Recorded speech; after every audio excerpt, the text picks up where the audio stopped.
Moonboy math time. Okay, so my thinking has always been that the Bitcoin ETFs will mean that a 1% allocation of the assets under its advisor's management will be in Bitcoin, right? And that can be over a period of 10 years, over a period of 15 years, over a period of 20 years. But 1%, that's it. I have not been sitting here going, oh my God, BlackRock is going to go and dump 50% of its assets under management into Bitcoin. I have not been sitting here going, oh my God, some Qatar investment fund is going to put $500 billion into Bitcoin when its entire sovereign wealth fund is only $475 billion. I'm not talking about any of that. I want you to be realistic. I want you to focus here, and I want you to think about a 1% allocation in Bitcoin. And again, this is one of the reasons why I would like you to subscribe, because the thinking that I'm putting forward, while it might be delivered in a parabolic way, the actual numbers underneath it are very, very conservative. I'm talking about a 1% allocation. And if you don't think that a 1% allocation can move into Bitcoin over a 10-year period, you know, you might as well give up at this point. There's nothing here for you to see. I mean, just to put this into perspective, right? A 1% buy of total assets of just BlackRock and Fidelity, BlackRock would be a $100 billion buy, right? Just from BlackRock. They got 10 trillion under management. A 1% allocation is $100 billion. Their ETF right now has 2 point something billion dollars in it. That's it. That is it. They've got a 0.02% allocation in Bitcoin right now based on their assets under management. And again, if you've got to start thinking a little bit more long term on this, and we have to start planning out where this is going to go into the future. Like, if you're a real estate investor, you didn't get into property thinking, okay, next year I'm going to make a bunch of money. Sure, we can do that with Bitcoin. We can have some fun. We can talk about price targets that are going to come next week and next month and 6 months from now. But really, this is about the long-term pivoting of capital that is moving. Just like capital pivoted from somewhere else to ESG, we're now looking at capital pivoting from somewhere else to Bitcoin. And I think a 1% allocation is pretty reasonable. And the impacts of a 1% allocation are absolutely nuts. So if we have a look at, you know, BlackRock, it would be a $100 billion buy. Fidelity's, their assets under management is 4.5 trillion. And so that would be a $45 billion buy, but their assets under discretion is somewhere like $11 trillion, right? So that's 130 billion. So 45 to 130 billion dollars. So if we just look at the biggest numbers there, because that's what we're doing right now, we're looking at a combined net cash inflow into Bitcoin of 230 billion dollars over a period of, I don't know, 5 years, 10 years, something like that, right? And that's maybe over 1.5 to 2 cycles of Bitcoin. We're talking about this immense amount of cash being funneled in within a very short period of time. And just to put this into perspective, how crazy this is, looking at every data I've looked at, it looks like the last run-up of 2020, 2021 in Bitcoin was caused by $25 billion being poured into the market, including MicroStrategy and including Michael Saylor and everything that happened then. So you're looking at 10x the amount of purchasing coming just from 2 asset managers utilizing their ETF, right? And by the way, we can forget about anyone talking about allocating into crypto. And I'm not talking about, you know, morons on YouTube. I'm talking about like institutions, because the SEC is taking care of that, all of that garbage with enough regulatory doubt that they've created, right? And also the ETH ETF, I don't think is coming in 2024, based on what BlackRock's been saying, based on what the SEC's been saying. I don't think that's coming in 2024. So there's one asset to allocate to, and that is Bitcoin. That is it from an institutional perspective, and I think they'll want a 1% allocation over a number of years. So that $230 billion net inflow, this is an allocation of just today's assets, right? We're not including here tomorrow's inflated values. We're not including any money that's printed. This is just today's AUM, assets under management, that we're looking at. We're not looking at the amount more money being printed. We're not looking at asset values going up, et cetera, et cetera. And using the bull market multiplier from Bank of America that I've been talking about, which is 1 to 118, a dollar in equals $118 increase in market cap, which, by the way, I believe climbs as Bitcoin comes off exchanges and these acute shocks start happening.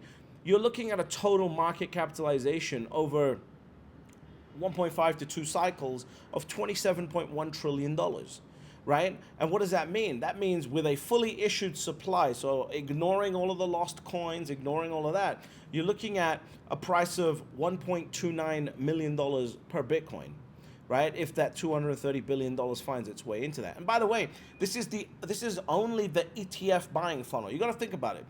Bitcoin is here, right? There's all these funnels of purchasing going on. There's like the hodlers, right? Then there's like the companies that need Bitcoin. Then there's like the companies that will, treasury Bitcoin. Then there's, people that are using Bitcoin for services. Then there's ETFs. ETFs just one funnel. And that one funnel could be $230 billion over the next cycle and a half to 2 cycles, right? We're not including, retail, corporate, governmental self-custody. We're not including derivative speculators. That's a huge one that no one's even speaking about yet. Derivative speculation will be the topic for the next cycle. Right now, it's not that relevant because the markets haven't developed yet. But who knows, it could become relevant very quickly. But derivative speculation, because you could have $1 billion in net assets and $20 billion speculating on it. And that is a huge amount of money that will come to Bitcoin from the derivative side. And then, by the way, I'm also not mentioning that we're talking about a 1% allocation. What happens if they go, we need 2%? All of this doubles, right? And that's at today's values. We're also not looking at new entrants like Charles Schwab, which could add another $90 billion to this buying demand just from these top 2 asset managers, right?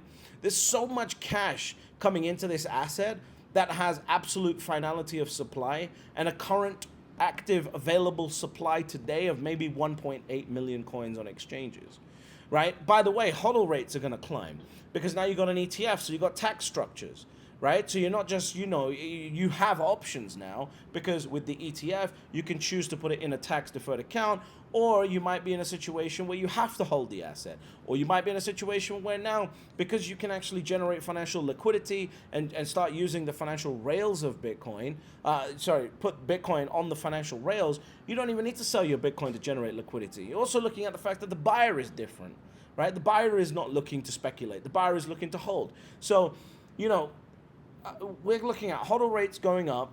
We're looking at, supply of Bitcoin going down. The halving's coming in 76 days. You're looking at the supply going down to 450 Bitcoin a day.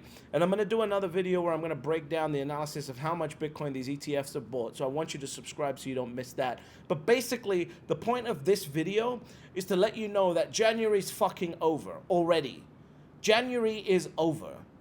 And I'm so proud of all of the people who have messaged me, whether you come from a poor background, whether you come from a rich background, whether you come from, a background that understood Bitcoin, understood tech, or whether you come from a background that was more real estate, gold, whatever. And the amount of people that have messaged me to say they got to a minimum of 1 Bitcoin. And of course, depending on your wealth amount, some people got to a lot more than that. At the end of the day, that's what the game is about. We're dealing with a monetary network here, and the monetary network needs you to allocate to the monetary network. It's as simple as that. You have to allocate to the monetary network in order to hold that value and gain that value. And again, we're looking at a $230 billion pipeline that's opened up with just 2 of the top 5 asset managers in the United States here. So we got to stop fucking around. February is tomorrow, and it's now time. If you haven't got yourself positioned to your 1 Bitcoin, you had a lucky break with the Sell the News event that happened with the ETFs. It's drawn the price down. Now is the time to get your position, because there is not a way in hell that I can see. In my analysis that I'm going to talk about in a couple other videos this week, I can't see Bitcoin sitting at less than $100,000 by the end of 2024. I can't see that. Remember, we scooped past 69,000, the previous high.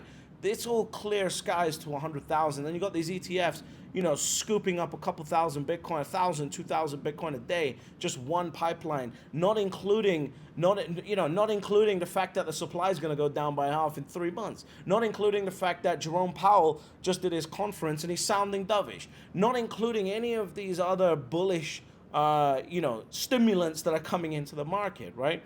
The market is about to shift. It's about to step change on you right now, and you've got to be positioned. If you're not positioned, and the end of January right now, time is running out here. And I've been saying this forever. Like, I don't think my message is going to be relevant on social media by the end of this year.